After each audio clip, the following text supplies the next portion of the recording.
pēdas. Nu, visādi, jā, tur nometi pilspālu zemē, mazliet pakasīja kāju un atstāja tādas pēdas, kas liecināja, ka viņi varētu sadarboties ar Krievijas speciālām dienestiem 30 gadus.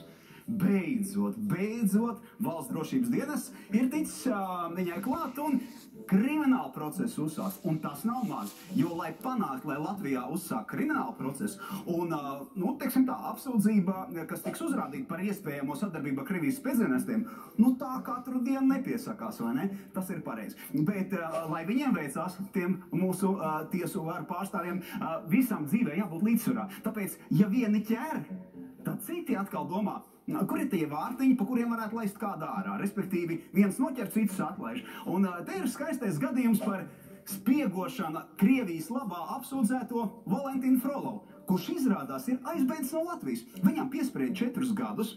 Viņš šāka spiegot 1991. gadā, padomē. Un, protams, kā atstāja arī pēc, bet labi.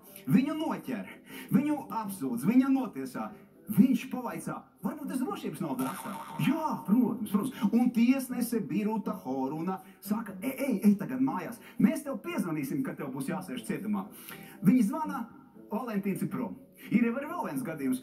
Sergejs Vasiljevs tāds drošības dienests aizturēja viņu 2020. gadā. Viņš bija mēģinājis drošības dienestā kaut ko savervēt.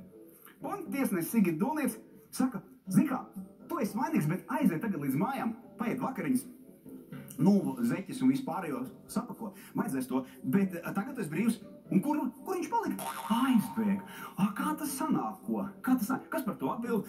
Es uzreiz rādu konkrēti augstākās tiesas priekšsēdētājs Aigars Strupišs. Viņš ir atbildīgais pār tiesnešiem. Ziniet, būšot seminārs tiesnešiem. Par ko? Par ko seminārs? Kā tēma varētu būt? Kā atbrīvot Krievu spiegus, ja viņš ir notiesāts par spiegošanu Krievijas labā? Jā, šo semināru visi gribētu apmeklēt.